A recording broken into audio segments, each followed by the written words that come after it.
Imagine you're at a high-profile wedding. Lights, music, expensive clothes, people you barely recognize. And then someone whispers, "Do you know who just walked in?" A man whose single photograph could push your career forward by a decade. A man whose connections dominate your entire industry. And before you even process it, someone taps your shoulder and says, "Come, I'll introduce you." You get 5 minutes. 5 minutes to imprint yourself into a mind that thousands try and fail to impress every day. Now tell me, what would you do? Would you introduce yourself and list your achievements? Would you immediately reveal your struggles and ask for a chance? Or would you try to appear humble and say, "Sir, I'm a huge admirer. I want to learn from you"? If any of these were your first instincts, you've already lost, because these are the same 3 strategies used by the same crowd that powerful people forget within seconds. The real game is not what you say. The real game is what you make them feel. And today, you're going to learn the formula that connects you to powerful people. The one strategy Machiavelli understood 500 years ago. The rules that never made it into textbooks because they were too dangerous to publish. But listen carefully. This is not motivation. This is war. Social war. You either understand the rules and rise, or you spend your life watching others rise above you. There is no middle ground. Asterisk in the 16th century, Florence was a battlefield disguised as a city small states fighting for dominance. Alliances shifting overnight, rulers poisoned, betrayed, replaced. Inside this chaos stood Niccolo Machiavelli, once a respected diplomat, then suddenly exiled, tortured, discarded, but in exile. He wrote the book that unsettled the world for centuries, The Prince's Manual, not about morality, but about power as it actually works. He wrote, "The world is not governed by goodness, but by perception. Power runs on utility, leverage, respect. Fear lasts longer than affection. Not because you should become a villain, but because respect is more durable than love, and powerful people do not open doors for those they merely sympathize with." Machiavelli understood that every relationship has a power equation. One stands higher, one lower. One gives, one takes. And the ones who read those equations correctly always win. Whether in a Florentine court centuries ago or a modern boardroom today, maybe you think, "I'm not in politics. I'm from a normal family. Where are powerful people in my life?"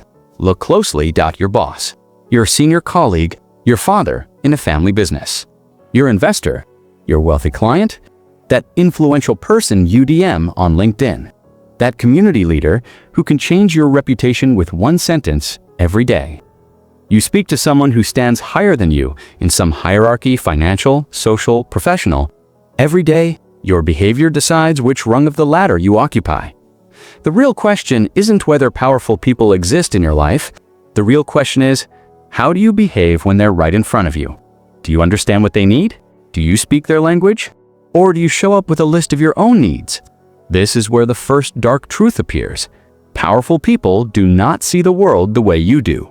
To them, every person falls into 2 categories: useful or useless, asset or liability, interesting or forgettable, asterisk, and they decide which one you are within the first 2 minutes. When you say, "Sir, I need help," what runs through their mind? Another taker. Someone who wants time, money, influence, favors. They already have 50 of those, asking every day. Say you list your accomplishments. They think insecure, trying too hard, seeking validation, and powerful people never take validation seekers seriously. Because if you don't trust your own abilities, how will they trust them? When you say, "I'm your biggest fan," you lose instantly. Followers stand below. Powerful people don't collect fans, they collect allies, partners, contributors. Look around. LinkedIn is full of messages. "Sir, please guide me." "Sir, give me a chance." "Sir, I admire you." Result? Delete, delete, delete. Networking events. People hand out business cards, recite job titles, beg for attention. Nobody remembers them. Family businesses. A son flaunts degrees, yet refuses to learn ground reality. The father sees a demander, not a successor, office politics. An employee complains that someone else was promoted. The boss sees jealousy, not competence. This happens every day, thousands failing to connect upward, not because they're unskilled, but because their approach is wrong. They show need instead of proficiency. They show anxiety instead of confidence. Why? Because since childhood, we're taught the wrong script. Be polite, be humble, impress elders. Say please, thank you, sorry, but no one teaches the truth. With powerful people, humility without strength looks like weakness. Politeness without presence looks like desperation. Machiavelli wrote, "People judge more by what they see than by what they hear." Your posture, your gaze, your composure, your energy, these matter more than your words. Powerful people sense energy within seconds. If your energy says need, they step back. If your energy says capability, they step closer. Strength recognizes strength. Confidence attracts confidence. When you shrink yourself, they see you as small. When you stand firm, not arrogant, not submissive, just stable, you become visible in a world where most people bend. So what should you do? If begging is wrong, bragging is wrong, and being a fan is wrong, what is the right path? Here is the first rule. Never approach power as a seeker. Approach as a solution. The moment you show need, you lower your value.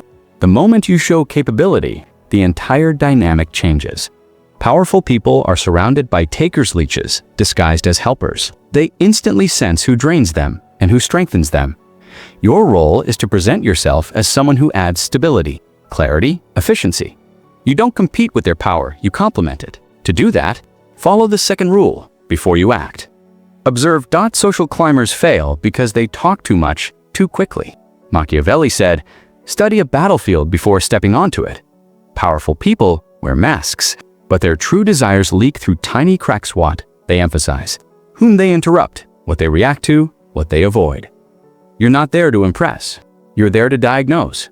Once you know what they crave: recognition, loyalty, competence, entertainment, certainty, you can offer it in a way they cannot refuse. Listen to this story. In the 1850s, a poor young boy in America named Andrew Carnegie worked in a telegraph office.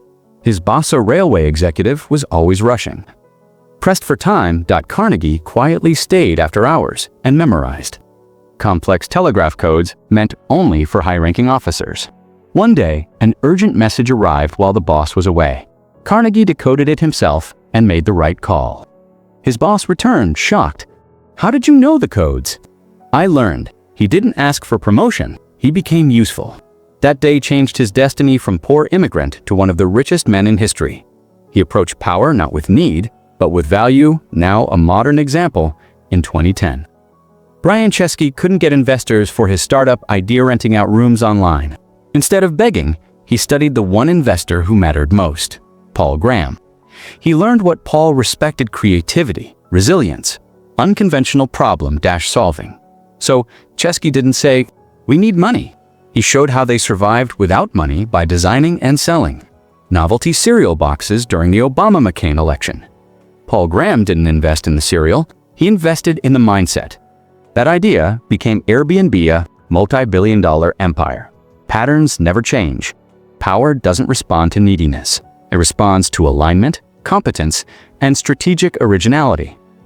So how do you understand what a powerful person needs? Follow Rule 3. Mirror their world, not yours. Powerful people trust those who reflect their values, not copy them, but synchronize gently. If they're serious, don't act like a comedian. If they're loose and open, don't become rigid and robotic. Match their wavelength, their pace, their tone. This isn't manipulation, it's rhythm. When you adjust to their rhythm, you stop feeling like an outsider. But matching isn't enough. Rule 4. Keep mystery around your abilities. If you reveal everything you can do, you become a product hand. Products can be replaced. Show glimpses, not your entire arsenal. A little ambiguity creates demand. It suggests depth beyond the obvious. Curiosity is more powerful than clarity. Rule 5. Appear humble in ambition, fierce in execution. Powerful people despise those who flaunt their hunger for elevation. It reminds them too much of their own struggle. Show patience. But the moment an opportunity appears, strike with precision. It signals mastery of the game. With your own style, Rule 6. Make powerful people compete for your loyalty. If your loyalty is free, it's worthless. Project independence, not rebellion. Make them feel you are someone worth securing. Rule 7. Turn flattery into strategy. General praise is noise. Targeted praise is influence. Don't say, you're amazing. Say, your timing on that decision was perfect. Now your compliment carries intelligence. It sticks. Rule 8. Never outshine power. Even if you're better, never make it obvious. Egos in high places are fragile. Make your victories their victories. Rule 9. Build alliances sideways, not upward. Most chase the top directly. The wise build relationships with the gatekeepers, assistants, advisors, secretaries, confidants, the invisible princes behind the throne. They shape perception more than the ruler himself. Rule 10. Use gratitude as a weapon, not a weakness. Don't thank like a servant. Thank like a peer through action. Return value in a way that strengthens the bond. Turn their favor into a partnership. Rule 11. Master subtle rebellion. Total submission invites disrespect. Occasional, thoughtful disagreement earns admiration. It shows you have a spine. Rule 12. Control your visibility. Show up too often and you become common. Show up strategically and you become iconic. Disappear after success. Let your absence create demand. And finally, Rule 13. Walk as if you belong even before you've earned the seat. Power respects those who don't seek permission to exist. Enter rooms with calm certainty, not arrogance, not need. A man once sold the Eiffel Tower for scraps because he carried himself like an official. Confidence can open doors reality never could. Now imagine using that confidence with actual integrity and real competence. Imagine who you could become. Reaching power is an event. Staying there is a battle. Luck opens the door. Strategy keeps it open. So remember the 3 truths. Never approach as a beggar, approach as a solution. Never outshine the one above, you attach your light to theirs. Never chase only the throne win, the circle around the throne. This isn't manipulation, it's understanding human nature. The world is built on perception. Learn to shape how you appear. And half the war is already won. Now the choice is yours. Complain about how the world works, or master how it works and win. Which side will you stand on?